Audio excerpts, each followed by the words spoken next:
Hello, my darlings. This is Rowan. If you're new to the channel, welcome, welcome. If you're returning, I'm glad you decided to come back. And here we are with a very new game. Hold on a second. I almost did stupid. Okay. And we are going to be playing Eternal Darkness Sanity's Requiem. This is a Gamecube game. It is a very Lovecraftian type game. So I think we will have a good time. So go ahead, let's go ahead and get this started. So, okay guys, here we go. And there is a lot of cutscenes at the beginning. I did play a little bit at the beginning so I could get this down. Flesh, bone, bound together with the oddest magical incantation. This wretched book is where it all began so long ago. Before time, before humanity. I am Dr. Edward Roivas. I am a clinical psychologist. I am also dead. This is not my story, nor even the story of the Roivas family. It is the story of humanity.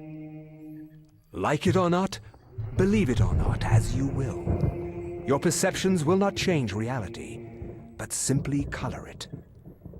Humanity has been on the edge of extinction for 2 millennia, ignorant of so much and dependent on so few.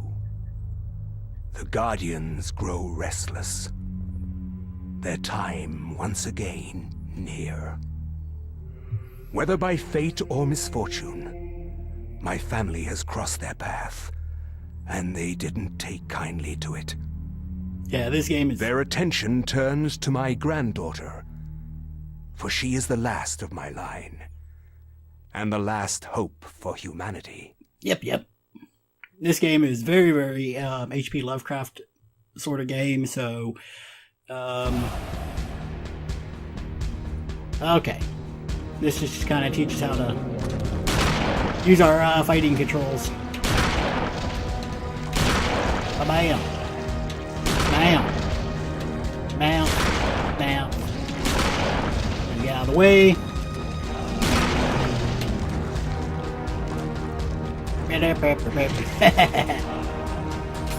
Oh, we're out of bullets. Okay. Oh, that's...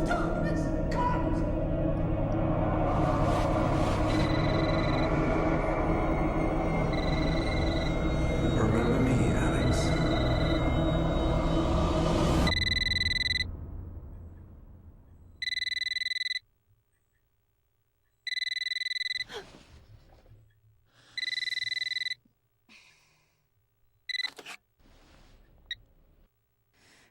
Hello?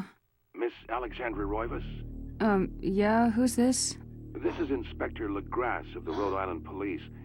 I'm sorry to disturb you, but there's been an accident with your grandfather. I'll be on the next flight out. The Roivas family estate in Rhode Island. Now, I live in New England. I've never been to Rhode Island, so I don't know too much about Rhode Island peoples. They probably don't sound like that, though. Ah, Miss Roivas, I'm pleased to meet you. I trust you had a pleasant trip? Yes, I suppose so, considering. Yes, my condolences. This is most unpleasant. It's a shame we couldn't meet under brighter circumstances. Yes, it is. Can we get this over with, That please? bitch did Of a course. serious eye roll. This way. But I must warn you, it's not a pleasant sight. I'm afraid there's not much to see.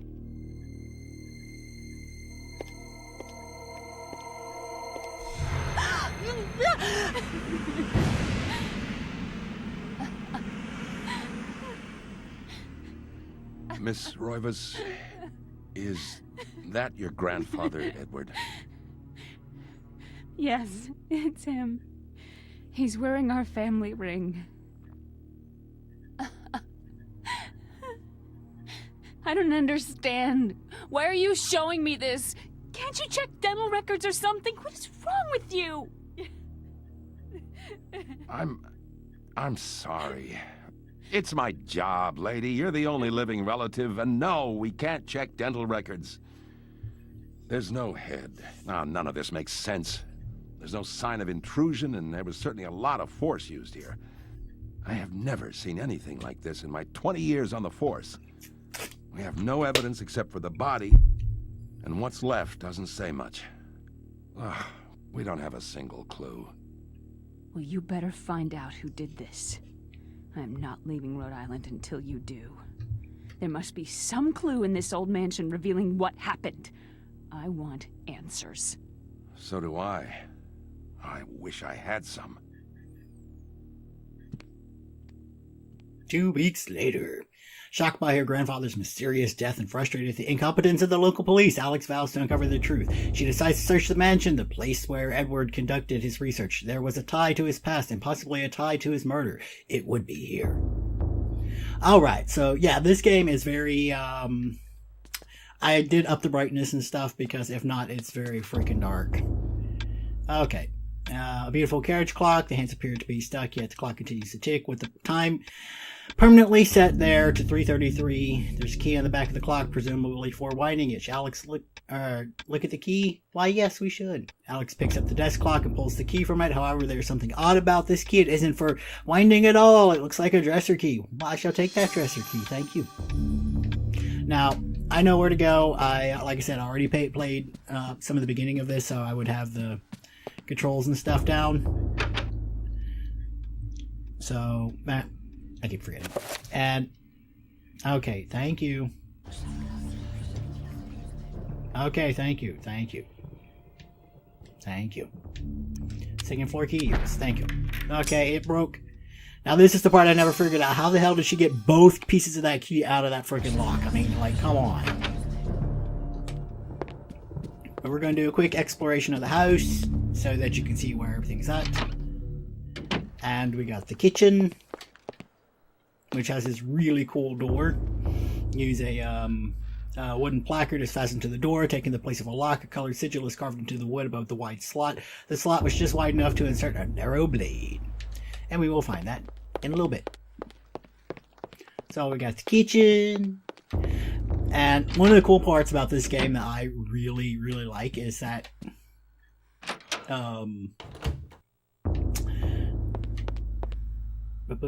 details. Okay, a grand piano stands here waiting for the hands of a decent musician. Unfortunately, Edward never really lived up to such description. As such, the piano fell into disuse. Okay, one thing I do know about this game is that there is like an insanity meter that builds up over time. Okay, details. The illustration features a collective of strange line designs related to each other in a cyclical manner. There appears to be some significance to it, but it isn't particularly evident. Well, we will come back to that. There is an insanity meter that as it builds up, or rather as you lose sanity,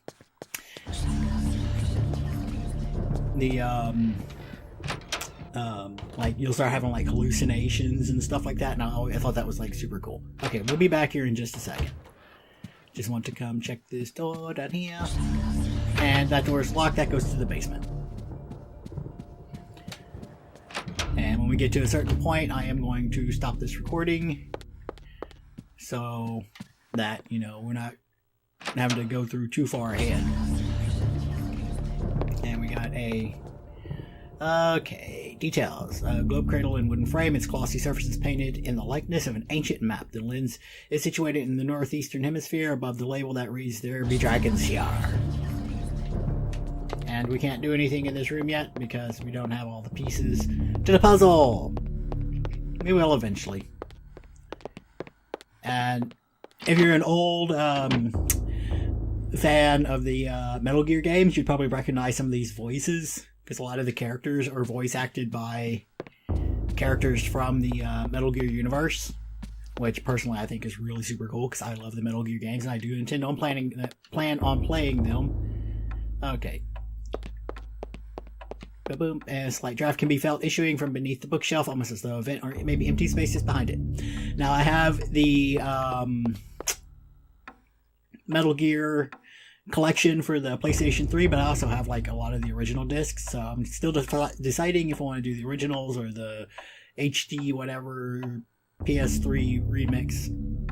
But okay, this living grandfather clock seems to stand ominously from the corner, gazing at this empty room with an almost patriarchal air. Use blah blah blah to adjust the clock hands. Shall I adjust the clock hands? Why, yes.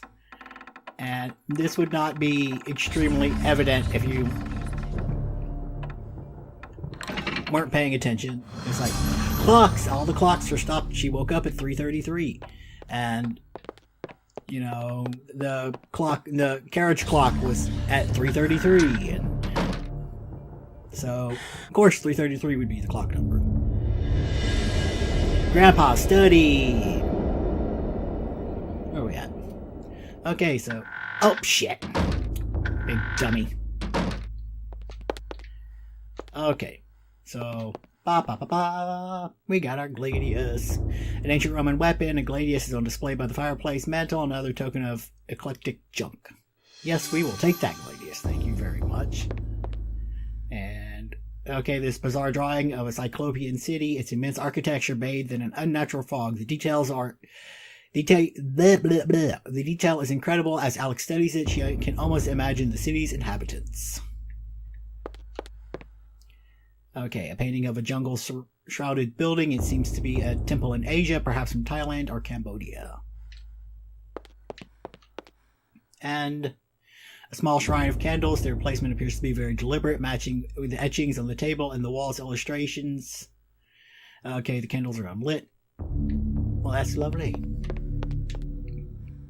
And this Gothic cathedral is silhouetted against the stark light. The image is vicious and devoid of subtlety. Every brushstroke echoes the spikes of the architecture, imbuing a violent feeling as though the building itself is a harsher imposition on reality. A grim picture indeed. And for a GameCube game, this game has insanely like high level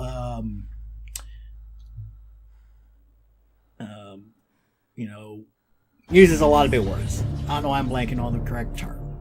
It uses big words! Okay. An aged page set inside of a glass frame hangs on the wall. An insane scribbling covers the page, incomprehensible to Alex. Perhaps if Alex had some kind of tone, it could be deciphered. Alrighty. And we got a large leather-bound antique book rests upon this cluttered desk should Alex read the book. And Alex will read the book in the next video. So I just want to say thank you to everybody who has been following the series, and thank you to everybody who has been, you know, supporting the channel. If you are enjoying this and you want to see more, you know, likes, favorites, shares, subscriptions, things like that, helps out small YouTubers like myself.